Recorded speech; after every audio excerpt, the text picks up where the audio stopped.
सबसे पहले हम आपको यह बताएंगे कि चुनावों में आज का नया शब्द है अडानी और अंबानी। लोकसभा चुनाव के चौथे दौर में आज अडानी और अंबानी की एंट्री हो गई है और आज तेलंगाना की एक रैली में प्रधानमंत्री नरेंद्र मोदी ने अडानी और अंबानी का मुद्दा उठाकर पूरे देश को, सबको हैरान कर दिया है। क्योंकि इससे पहले आरोप राहुल गांधी लगाया करते थे, लेकिन आज आरोप प्रधानमंत्री मोदी ने लगाया है। उन्होंने आरोप लगाया कि राहुल गांधी ने अचानक से इन दोनों उद्योगपतियों का नाम लेना बंद कर दिया है और अब वो अपनी रैलियों और कार्यक्रमों में इन दोनों पर यानी अडानी और अंबानी पर कोई आरोप नहीं लगाते। प्रधानमंत्री मोदी ने बिल्कुल साफ शब्दों में कहा कि राहुल गांधी की अडानी और अंबानी से सेटिंग हो गई है और इस समझौते के तहत इन दोनों उद्योगपतियों ने ट्रकों और टेम्पो में पैसा भर भर कर कांग्रेस पार्टी को भेजा है। आपने देखा होगा ये कांग्रेस के शहजादे पिछले 5 साल से सुबह उठते ही माला जपना शुरू करते थे। जब से उनका राफेल वाला मामला ग्राउंडेड हो गया, तब से उन्होंने एक नई माला जपना शुरू किया। 5 साल से एक ही माला जपते थे। 5 उद्योगपति, 5 उद्योगपति, 5 उद्योगपति। फिर धीरे धीरे कहने लगे अंबानी अडानी, अंबानी अडानी, अंबानी अडानी। 5 साल से। लेकिन जब से चुनाव घोषित हुआ है, इन्होंने अंबानी अडानी को गाली देना बंद कर दिया। मैं आज तेलंगाना की धरती से पूछना चाहता हूं, जरा ये शहजादे घोषित करें कि इस चुनाव में ये अंबानी अडानी से कितना माल उठाया है, काले धन के कितने बोरे भर करके रुपये मारे हैं, क्या टेम्पो भर करके नोटे कांग्रेस के लिए पहुंची है, क्या सौदा हुआ है। आपने रातों रात अंबानी अडानी इनको गाली देना बंद कर दिया। जरूर दाल में कुछ काला है। 5 साल तक अंबानी अडानी को गाली दी और रातों रात गालियां बंद हो गई। मतलब कोई न कोई चोरी का माल टेम्पो भर भर करके आपने पाया है। मित्तलारा, ये जवाब देना पड़ेगा देश को। ये बहुत बड़ा आरोप है। चोरी का माल टेम्पो में भर भर कर पाया है, ऐसा कह रहे हैं प्रधानमंत्री मोदी।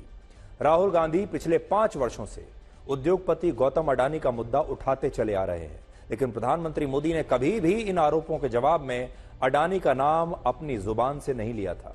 लेकिन आज पहली बार प्रधानमंत्री मोदी ने अडानी और अंबानी का नाम भी लिया और परोक्ष रूप से उन्हें लेकर कांग्रेस पार्टी पर 3 बहुत बड़े और गंभीर आरोप लगा दिए।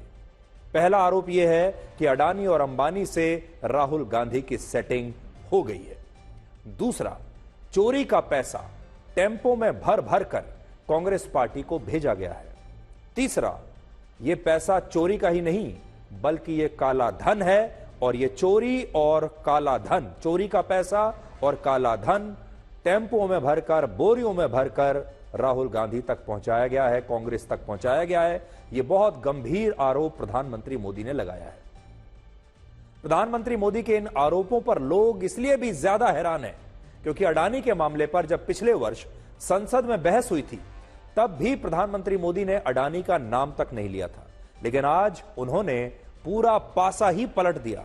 और सबसे बड़ी बात यह कि राहुल गांधी जिस आरोप से प्रधानमंत्री मोदी को 5 साल तक घेरने की कोशिश करते रहे, जब उस आरोप का चुनावी फायदा लेने का सही समय आया, तब प्रधानमंत्री मोदी ने अचानक शक की सुई राहुल गांधी की तरफ घुमा दी और देश में यह चर्चा होने लगी कि क्या राहुल गांधी की अडानी और अंबानी से वाकई कोई सेटिंग हुई है।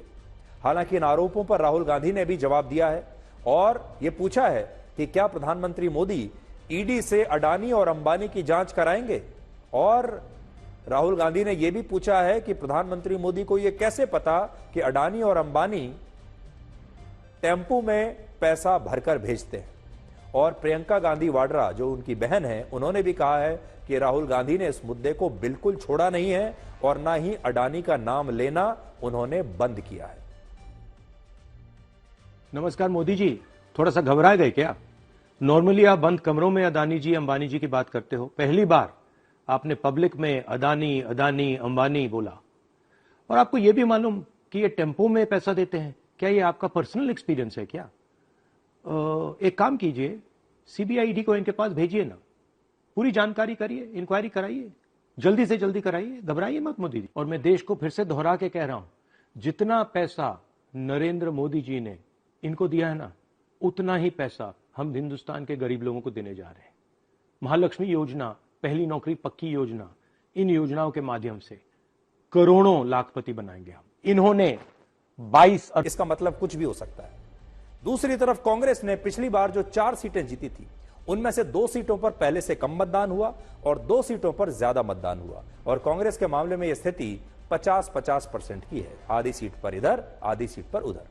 हालांकि कांग्रेस और विपक्षी दल मतदान के इन आंकड़ों को अब शक की नजर से देख रहे हैं और आरोप लगा रहे हैं कि इस बार बीजेपी मतदान प्रतिशत को गलत तरीके से बढ़वाकर चुनाव जीतने की कोशिश कर रही है। देखिए बड़ा शिफ्ट क्या है। पहले कहा जाता था कि ईवीएम में सेटिंग कर ली गई है, ईवीएम को सेट करके बीजेपी चुनाव जीत जाती है। इस बार यह कहा जा रहा है कि ईवीएम सेटिंग नहीं, बल्कि धीरे धीरे कई दिनों के बाद जैसे जैसे आंकड़े बढ़ते चले जाते हैं, नकली जो वृद्धि है वो दिखाई जा रही है वोट प्रतिशत में, ऐसा आरोप है। विपक्षी दलों का आरोप है कि 19 अप्रैल को पहले चरण में 102 सीटों पर 60% वोटिंग हुई, जो बाद में 30 अप्रैल को बढ़कर 66.1% हो गई। इसी तरह 26 अप्रैल को दूसरे चरण में 88 सीटों पर 61% वोटिंग हुई, जो बाद में 30 अप्रैल को बढ़कर 66.7% हो गई। यानी कांग्रेस का आरोप है कि बीजेपी ने वोटिंग के बाद मतदान प्रतिशत को हर बार 5 से 6% तक गलत तरीके से बढ़वा लिया और इस बढ़े हुए मतदान से ही वो गड़बड़ी करके चुनाव जीतना चाहती है। और यह आरोप कांग्रेस के अध्यक्ष मल्लिकार्जुन खड़गे ने लगाए। लेकिन चुनाव आयोग के मुताबिक इन आरोपों में रत्ती भर भी कोई सच्चाई नहीं है। चुनाव आयोग ने इन सारे आरोपों का जवाब कांग्रेस अध्यक्ष मल्लिकार्जुन खड़गे को भेजा है, जिसमें उन्होंने कहा है कि मतदान प्रतिशत के अंतिम आंकड़े कभी भी वोटिंग वाले दिन नहीं आते हैं और वोटिंग के बाद मतदान से जुड़ा डेटा लगातार संशोधित होता रहता है, लगातार बदलता रहता है। और इसका कारण यह है कि बहुत सारे पोलिंग बूथ सुदूर इलाकों में होते हैं या ऐसे पहाड़ी इलाकों में होते हैं जहां से वोटिंग के आंकड़ों की पूरी जानकारी शाम 7 बजे या 8-9 बजे तक भी मिल नहीं पाती। सारा डेटा आने में समय लगता है और इसी वजह से ये आंकड़े शाम 7 बजे के बाद भी संशोधित होते रहते हैं, बदलते रहते हैं। दूसरा, यह आरोप भी गलत है कि चुनाव आयोग ने मतदान प्रतिशत के आंकड़ों में चोरी छिपे बदलाव किए हैं, यानी बिना पारदर्शिता के बदलाव किए हैं।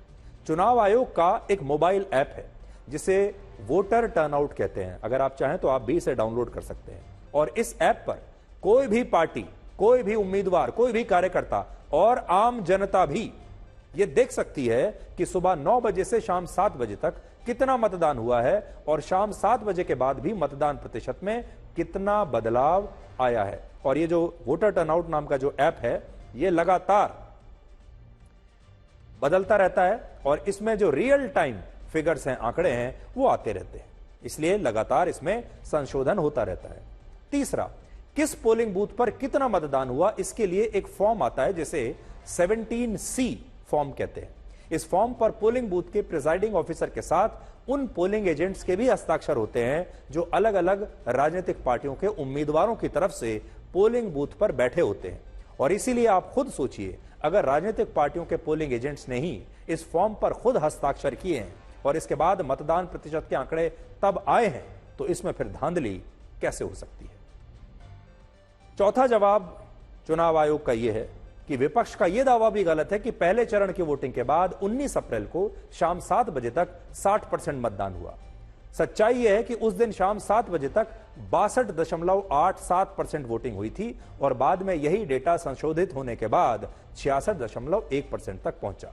और यहां एक और बड़ा पॉइंट यह है कि कई संसदीय क्षेत्रों में शाम को 6 बजे तक और कुछ क्षेत्रों में शाम को 6 बजे के बाद भी वोट डाले गए थे। इसलिए यह कहना कि उस दिन शाम को 7 बजे जो आंकड़े आए उनमें बाद में संशोधन क्यों किया गया, यह गलत है। सच्चाई यह है कि डेटा को इकट्ठा करने में समय लगता है। जैसे जैसे सारे आंकड़े चुनाव आयोग को मिलते हैं वो मतदान प्रतिशत को अपडेट करता है और इस बार भी यही हुआ। इसमें कोई गड़बड़ी कहीं से भी नहीं की गई है। तो बड़ी बात यह है कि जब 7 बजे जो मतदान के आंकड़े आते हैं वो असल में अपडेट होते रहते हैं। 7 बजे भी आपको कम मतदान के आंकड़े मिलते हैं और धीरे धीरे वो अपडेट होते हैं।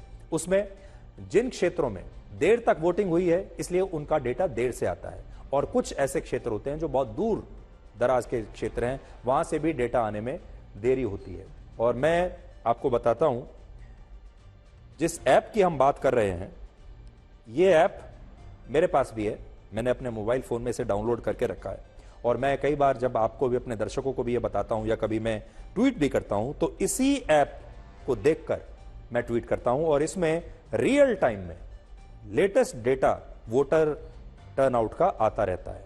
और इस समय भी जब मैं इसको देख रहा हूं तो जो आखिरी मतदान हुआ है फेज 3 का 7 तारीख को वो 65.68% इस समय ये जो ऐप है ये दिखा रहा है। मैं आपको दिखाता हूं, देखिए अगर आप और करीब से इसको दिखा सकते हैं, ये देखिए ये वो ऐप है और इसमें अगर आप ध्यान से देखेंगे तो आपको लेटेस्ट हर राज्य का और ओवरऑल वोटर टर्नआउट की फिगर्स जो हैं आपको दिखाई देती रहेंगी।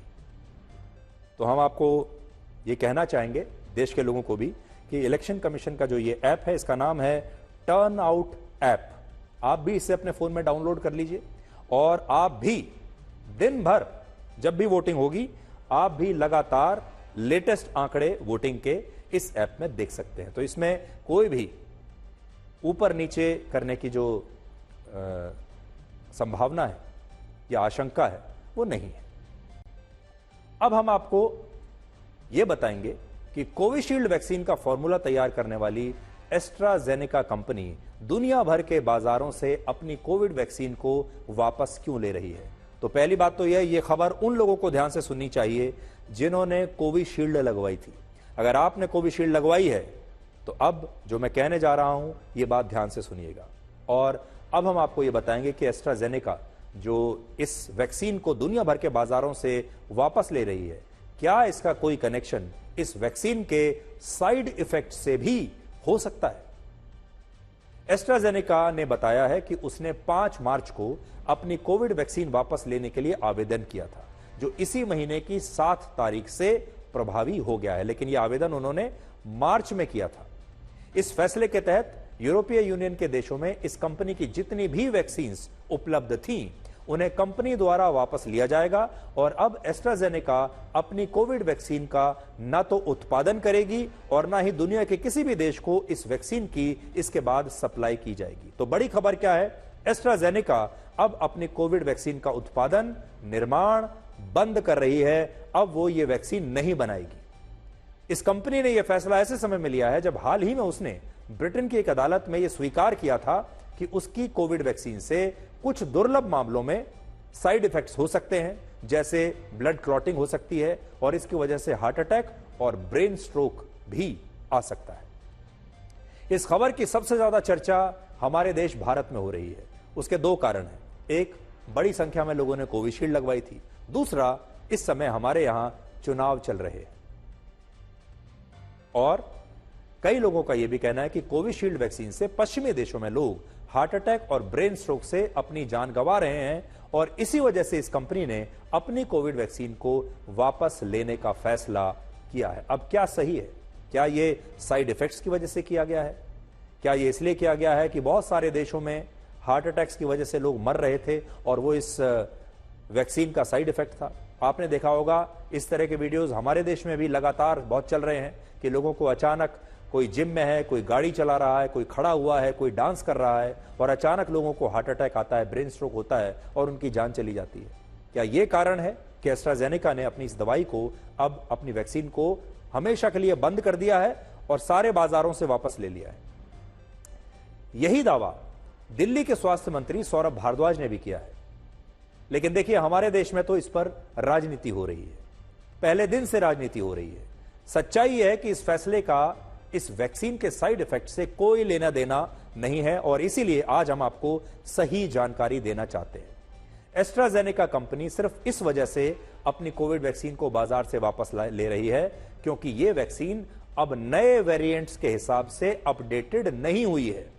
कोविड के नए नए वेरिएंट्स और सब वेरिएंट्स आने के बाद अलग अलग दवाई बनाने वाली कंपनियों ने अपनी कोविड वैक्सीन को लगातार अपडेट किया है नए वायरस के हिसाब से और उन्हें वायरस के हिसाब से लगातार उन्होंने बदला है।